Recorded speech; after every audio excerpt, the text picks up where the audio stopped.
Парламентарни избори, 5 октомври 2014. Противоконституционната партия ДПС за пореден път наруши законите на Република България. В шуменското село Черна Лютви Местан и съпартийците му започнаха предизборната си кампания с агитация на турски език. На скандалната сбирка на ДПС присъстваха всички водачи на листи, начело с лидера Лютви Местан, както и Рушен Реза, Йордан Цонев, Рамадан Аталай, Хюсеин Хафъзов, Ферихан Ахмедова и други. Председателят на областното ръководство на ДПС за Шумен, Нуредин Исмаил, демонстрира пълна политическа некомпетентност, като заяви, че изборите били на 5 септември вместо на 5 октомври. На мен, в качеството ми на председател на областното ръководство на Движението за права и свободи, днес се падна честта да открия предизборната кампания за парламентарни избори, които ще се проведат на 5 септември. Това обаче не е най-скандалното в случая. ДПС затвърди реномето си на пета колония на Турция и започна агитация именно на турски език, въпреки че това е незаконно. Нарушен е член 133, алинея 2 от Избирателния кодекс, която гласи, че предизборната кампания може да бъде водена само на български език. Силата на Движението за права и свободи е в толерантността.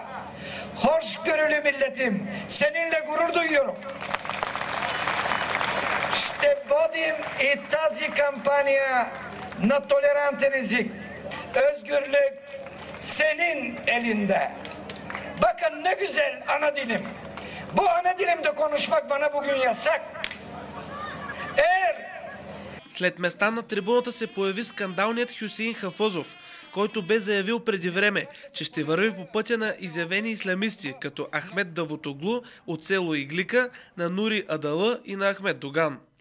Няма как да се колебая да се обърна с вас на този език, който искате да чуете от мен. На езика, на който сте чули първата майчина милувка.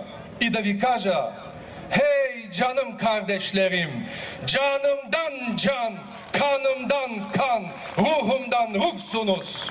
След него се появиха и други вредни за българския народ политици.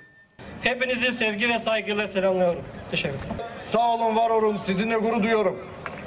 Saygıdeğer Türkiye'den gelen misafirler, Adana'dan, Bursa'dan, Çorlu'dan, hepinizi sizlerle birlikte olmaktan dolayı mutluluk diyorum. Hoş geldiniz diyorum.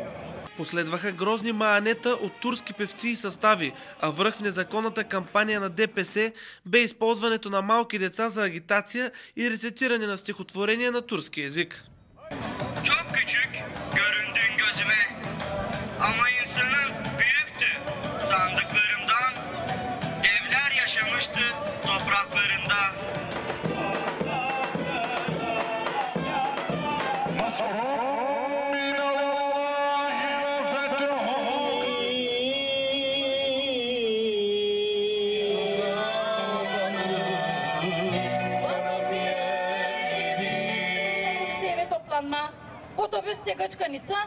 Партии като ДПС нямат място в българския парламент.